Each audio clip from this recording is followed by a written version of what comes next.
지금 이 영상 보시는 순간에도 한국에서 바이낸스가 점점 막히고 있습니다. 어느 날 갑자기 접속이 툭 끊기면 내 코인이 화면 안에서 얼어붙는 느낌 받으실 수 있어요. 그래서 오늘은 자산을 빨리 옮길 준비부터 잡아드리겠습니다.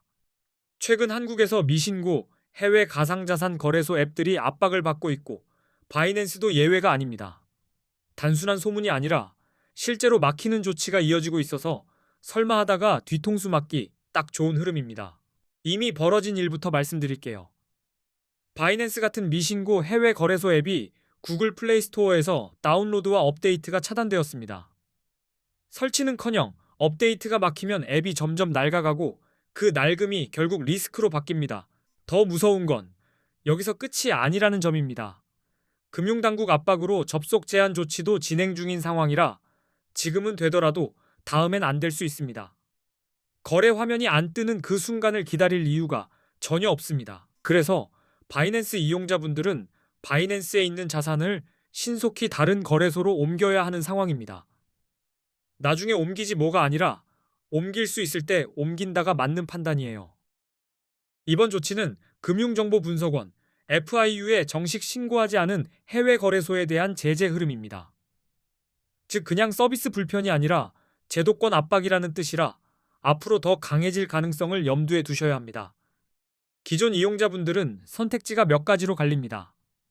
앱을 지우고 VPN으로 우회 접속을 시도하거나 아예 다른 곳으로 자산을 옮기거나 가장 안전하게는 개인 지갑으로 출금해 두는 방식이 있습니다. 신규 이용자분들은 더 답답합니다. 플레이스토어에서 앱 설치 자체가 어려운 상황이라 시작부터 막힙니다. 게다가 앱만이 아니라 웹사이트 접속도 제한될 수 있어 나중에 가입해야지가 영영 못 들어감으로 바뀔 수 있어요. 그럼 VPN 쓰면 되잖아요 라고 많이들 말씀하시는데 우회 방법이 있다고 해서 마음이 놓이는 건 아닙니다. VPN은 보안과 법적 위험을 감수해야 하고 접속이 된다는 것과 안전하다는 건 완전히 다른 이야기입니다. 차단의 첫 번째 뿌리는 FIU 미신고입니다. 바이낸스는 국내 금융당국 FIU의 가상자산 사업자 바스프로 신고하지 않았습니다. 신고가 없으면 제재 대상이 될 수밖에 없고 그 결과가 지금 현실로 나타난 겁니다.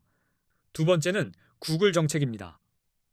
구글이 한국 금융당국의 요청에 따라 미신고 해외 거래소 앱을 플레이스토어에서 퇴출시키기로 결정한 흐름이 잡혔고 그 여파로 다운로드와 업데이트가 막힌 겁니다. 여기에 세금 이슈도 얹혀 있습니다. 국내 거래소에서는 앞으로 세금을 부과할 예정인데 해외 거래소는 세금 부과가 상대적으로 어렵습니다. 그래서 금융당국이 더 강하게 조치에 나선 것으로 보이는 배경이 됩니다. 정리하면 지금 설치된 앱은 당분간 사용할 수 있을 수 있습니다. 하지만 업데이트가 막혀 있고 향후 접속 자체가 차단될 수 있으니 쓸 수 있으니까 괜찮다가 아니라 막히기 전에 빼자로 생각하셔야 합니다. 그래서 안전한 쪽으로 가려면 자산을 개인 지갑으로 출금해 두는 게 가장 무난합니다. 거래소 앱이 흔들릴 때 자산이 내 지갑에 있으면 심장이 덜 철렁합니다. 거래는 나중에도 할 수 있지만 출금은 막히면 늦습니다. 그럼 국내 거래소로 가면 되냐고요? 대안이 될 수는 있지만 추천드리진 않습니다.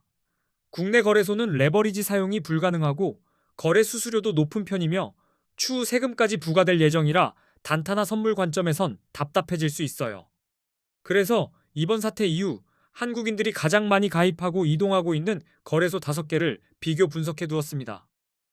중요한 건 이 5곳은 원화 입금이 가능하고 한글 지원도 가능하다는 점이에요.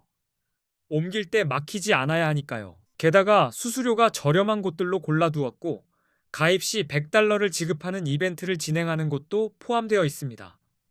이런 건 있으면 좋고 없어도 그만이 아니라 초기 비용을 줄이는 실전 도움이 됩니다.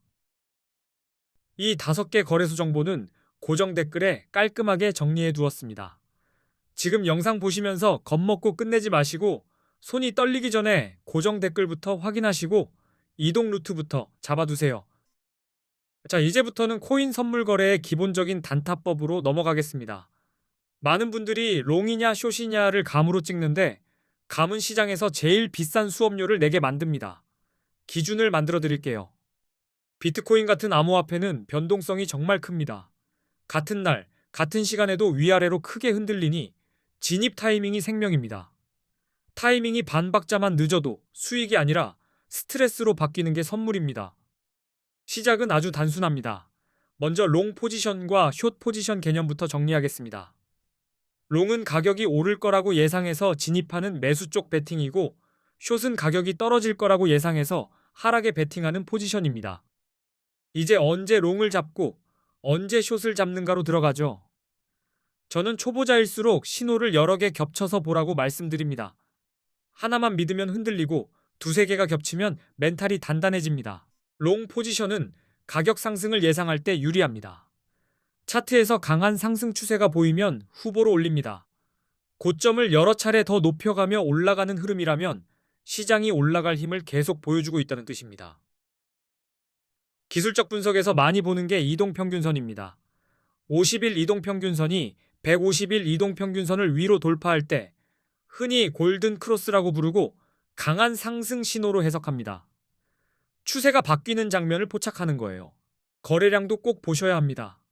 가격이 오를 때 거래량이 함께 증가하면 시장 신뢰도가 높아졌다는 신호로 볼 수 있습니다. 힘있게 올라가는 파도는 물살이 두껍고 그 두께가 바로 거래량으로 보입니다. 그리고 뉴스는 무시하면 안 됩니다. 규제 완화 소식, 대형 기관 투자자들의 진입, ETF 승인 같은 긍정적인 외부 요인은 가격을 끌어올릴 수 있습니다. 이런 재료가 터질 때 롱이 유리해지는 장면이 자주 나옵니다. 반대로 숏 포지션은 가격 하락이 예상될 때 진입합니다. 차트에서 하락 추세가 이어지고 저점이 계속 낮아지는 패턴이 보이면 숏이 유리해질 수 있습니다. 바닥이 깨지는 흐름을 억지로 잡으면 손이 다칩니다. 이동평균선에서도 하락 신호가 있습니다. 50일 이동평균선이 150일 이동평균선 아래로 내려갈 때 데드크로스라고 부르며 흔히 하락 신호로 해석합니다. 상승의 엔진이 식는 장면이라고 생각하시면 됩니다. 거래량이 줄어드는 것도 힌트가 됩니다. 특히 가격이 오르는데 거래량이 감소하면 상승세가 약해지고 있다는 신호일 수 있습니다. 오르는 척만 하고 힘이 빠진 상태라면 곧 꺾일 가능성이 커지니 숏 근거가 되기도 합니다.